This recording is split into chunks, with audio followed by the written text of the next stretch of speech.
Salam planter Indonesia. Assalamualaikum warahmatullahi wabarakatuh.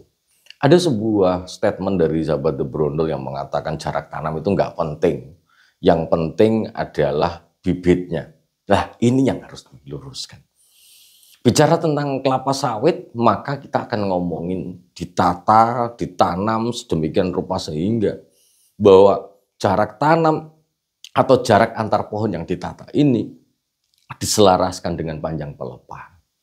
Karena kelapa sawit adalah membutuhkan sinar matahari dengan proporsi yang khusus. Artinya, semakin dia terlalu rapat, maka akan terjadi etiolasi dan berujung terhadap pertumbuhan yang tidak normal. Pertumbuhan yang tidak normal akan berpengaruh terhadap produktivitas, itu sudah pasti. Nah, bicara tentang bibit unggul, maka bibit unggul di Indonesia sekarang mungkin masuk ke dalam 20 balai resmi kecambah bersertifikat yang di Indonesia. Yang masing-masing varietas memiliki karakteristik masing-masing. Yang artinya bahwa ketika ngomong karakteristiknya masing-masing, maka bahwa kita harus tahu karakternya. Salah satu karakternya ataupun fisiknya adalah panjang pelepahnya. Jadi kalau masih mengatakan bahwa bibitnya yang penting bersertifikat, kemudian jarak tanam nggak penting, berarti Anda salah. Karena bahwa jarak tanam yang terbaik adalah disesuaikan dengan panjang pelepah. Hal ini selaras dengan balai yang mengeluarkan rekomendasi di dalam penanaman kelapa sawit selalu disampaikan berapa SPH, populasi per hektarnya berapa. Itu. Jadi populasi itu adalah ditata sedemikian rupa sehingga mempertimbangkan panjang pelepahnya. Kita akan bicara tentang misalnya favorit The Brondol, DP Science 1 Kalabar. Dengan panjang 5 meter 2 cm, walaupun di lapangan sampai 5 meter 20 cm sekalipun, masih dalam kriteria. Sehingga DP Science memberikan sebuah rekomendasi penanaman adalah menggunakan 9 x 9 x 9 dengan jarak antar barisan adalah 7,8, yang artinya kalau dihitung adalah 142 sampai 143 pokok per hektarnya. Ketika DP Science 1 Kalabar ini ditanam dengan terlalu rapat, maka misalnya harusnya 143 kemudian ditanam menjadi 156 atau 160. Banyak orang akan mengatakan baik-baik saja. Berarti dia itu mengatakan di saat kelapa sawitnya itu belum memenuhi kriteria panjang pelepah optimal. Panjang pelepah optimum itu akan terbentuk pada usia 6 tahunan. Pada usia 6 tahunan. Sehingga ketika ngomong 3 tahun, 4 tahun, 5 tahun, mereka akan mengatakan tidak apa-apa. Tidak apa-apa. Ya memang nggak apa-apa. Karena bahwa pembentukan panjang pelepahnya belum sampai dengan optimal. Begitu dia masuk ke 6 tahun yang optimal, maka overlay atau bersentuhnya pelepah ini akan menjadi lebih panjang yang bersentuhan. Sehingga pencapaian sinar matahari tidak optimum kepada individual tanaman kita. Yang nanti ujung-ujungnya adalah etiolasi. Etiolasi kembali lagi, meninggi yang cepat, kurus dan lemah. Yang artinya nanti buahnya mungkin akan semakin berkurang. Jadi kalau ada yang mengatakan bahwa menanam kelapa sawit sampai misalnya DP Science 1 Kalabar, tanaman saya kok nggak apa-apa ya Pak Pendi. Mungkin dia masih kecil. Tapi kalau seandainya dia sudah berada di 6 tahun sampai 7 tahun, maka yang terjadi mesti akan etiolasi. Buahnya kok lama-lama hilang ya? Itu. Karena bahwa dia akan mengalami etiolasi. Sehingga dan satu yang kedua misalnya kita menanam Yangambi. PPKS yang direkomendasikan adalah 130 sampai 136. Ditanam 143. Balik lagi, kecilnya nggak apa-apa. Nanti di usia 6 tahun ke atas baru nanti akan terlihat bahwa tanaman itu akan mengalami etiolasi atau tidak. Pasti etiolasi, karena dia panjang pelepahnya di atas 6 meter. Hal inilah yang perlu dipahami oleh para petani semuanya, sahabat-sahabat The Brondol, sehingga jangan berstatement kalau tanamannya masih kecil. Tanamannya itu masih kecil itu jangan berstatement dulu. Lah, kemudian yang ingin saya sampaikan di tengah malam ini saya buat ini sekarang jam 1:30 malam nih. Lah, kalau kita ngomong Pak Pendi, bagaimana kalau seandainya dibalik di perbukitan 12 kali 12 Pak Pendi? Saya bilang nggak apa-apa. Nggak apa-apa ini adalah bahwa ketika kelapa sawit ditanam dengan kondisi lebih lebar, jarak tanam yang harusnya 9 kali 9 kali 9, ternyata ditanam 10 kali 10 10, ya nggak apa-apa. 11 kali 11 nggak apa-apa. Nggak apa-apa dalam arti konteks tanamannya akan mendapatkan sinar matahari yang full dan pertumbuhannya mesti akan lebih baik. pasti akan lebih baik. Lah, cuma masalahnya adalah ketika ditanam lebih lebar, maka populasinya adalah mesti akan lebih sedikit, sehingga pengkali produktivitasnya akan menjadi lebih kecil. Karena misalnya 143 ditanam menjadi 10 kali 10, mungkin ketemunya di 120 sekian lah gitu. Lah, pengkalinya 120, harusnya 143 gitu loh. Jadi ketika kita ngomongin produktivitas kelapa sawit yang mungkin sampai 250 kg per pokok per tahunnya, yang mengkalikan berapa? Kalau 143 kan jauh lebih lumayan daripada 130.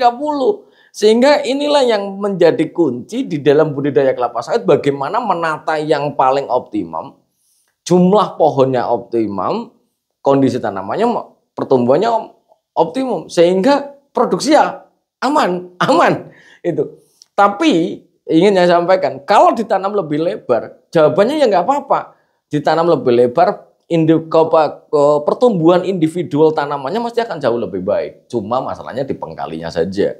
Pengkali jumlah pohonnya itu hanya sedikit saja. Nah, mungkin perlu sebuah penelitian lebih lanjut.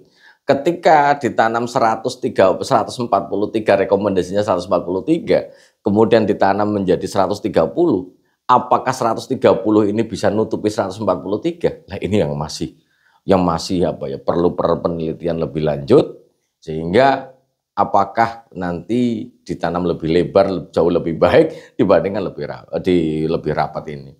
Dan masih banyak yang para petani-petani yang mencoba menanam dengan segi 4. Nah, bicara tentang penanaman kelapa sawit memang ditanam dengan menggunakan metode segitiga sama sisi. Yang segitiga sama sisi ini yang nanti akan akan membentuk semata 5 arah sejajar itu akan terbentuk. Nah, kenapa tidak segi 4? Karena bahwa tajuk kelapa sawit adalah berbentuk bulat. Sehingga kalau misalnya ditanam lebih dengan segitiga, kalau dia lebih bisa tumbuh optimum, kemudian jumlah pokok lebih banyak, kenapa harus segi 4 baris tentara gitu. Walaupun ya masih banyak petani-petani yang menanam baris tentara. Lah, baris tentara ini biasanya jauh lebih sedikit. Sebagai contoh, ketika kita ngomong segitiga sama sisi 9 kali 9 kali 9, ketika ditanam baris tentara adalah segi 4, 9 kali 9, maka selisihnya hampir 20 pohon. Lah, inilah yang kenapa kalau bisa 143, kenapa harus cuma 120 pohon saja lah, ini yang menjadi pertanyaan bagi para petani yang harusnya menanamnya tetap dengan menggunakan metode mata 5. Ini jadi banyak, kalau hampir seluruh perusahaan tetap menggunakan segitiga sama sisi yang membentuk mata 5 itu sendiri. Sebagai penutup di malam hari yang berbahagia ini, ingin saya sampaikan kepada para petani-petani semuanya, jangan terlalu fanatik. Jangan terlalu fanatik memilih bibit yang mau ditanam di lapangan. Sesuaikan dengan kondisi lahan yang ada. Karena apa? Karena bahwa tidak ada satupun balai yang mengatakan bahwa bibit ini cocok untuk spesialis gambut, itu nggak ada. Atau spesialis mineral, spesialis berbukit, itu tidak ada. Maka menggunakan mekanisme cocokologi, dicocokkan dengan petani-petani yang sudah pada menanam, yang terbaik itu yang mana. Nah, itu yang harus ditahu. Jadi jangan terlalu fanatik. Jangan sampai kita menanam kelapa sawit pengennya tetap yang ngambi. Itu pelepah yang panjang, maka konsekuensinya adalah membutuhkan jumlah air yang lebih tinggi, sehingga ketika airnya tersedia, produktivitas akan jauh lebih baik. Maka ketika dia daerahnya berbukit atau miring tanpa adanya terasan, maka lebih bagus menggunakan varietas-varietas yang dia relatif tahan terhadap kering. Karena bahwa lahan yang miring tanpa terasan, ketika kebutuhan airnya yang meresap sedikit, maka kelapa sawit ya akan terganggu secara produktivitas. Sehingga memilih pelepah pendek dan pelepah panjang, salah satu menjadi pertimbangannya adalah masalah air yang ada di lahan kita. Kalau lahannya kering, tolong jangan nanam yang pelepahnya panjang, karena kebutuhan airnya hanya tidak terpenuhi. Kebutuhan air yang tidak terpenuhi, kelapa sawit akan cenderung membentuk bunga jantan daripada bunga betina. Hal ini perlu dipahami para petani dan para planter dan sahabat Bruno semuanya. Pilihlah kelapa sawit sesuai dengan lahan kita yang mau ditanami, Kemudian ditanamlah dengan jarak tanam yang optimal supaya produktivitasnya optimum. Sehingga kalau ada yang mengatakan bahwa yang penting bibitnya bersertifikat, itu betul, akan tetapi penting juga mengetahui panjang pelepah dan rekomendasi pokok per hektarnya itu berapa. Dan yang terakhir sekali ini, bahwa ketika kita ngomongin bibit cabutan atau bibit abal-abal, salah satu faktor kelemahannya juga di sini. Kita tidak tahu spesifikasi secara detail bibitnya itu sepanjang pelepahnya berapa. Karena bahwa masih banyak para petani-petani yang ada di Indonesia begitu ditanya jarak tanam terbaik berapa, masih menjawab di 9x9x9 143 pokok per hektar. Padahal tidak. Di mana jarak tanam yang terbaik adalah sesuaikan dengan panjang pelepah yang nanti disusun pokok per hektarnya berapa. Mungkin saja dulu yang dapat saya sampaikan di kesempatan di malam hari yang berbahagia ini. Salam planter Indonesia. Assalamualaikum warahmatullahi wabarakatuh.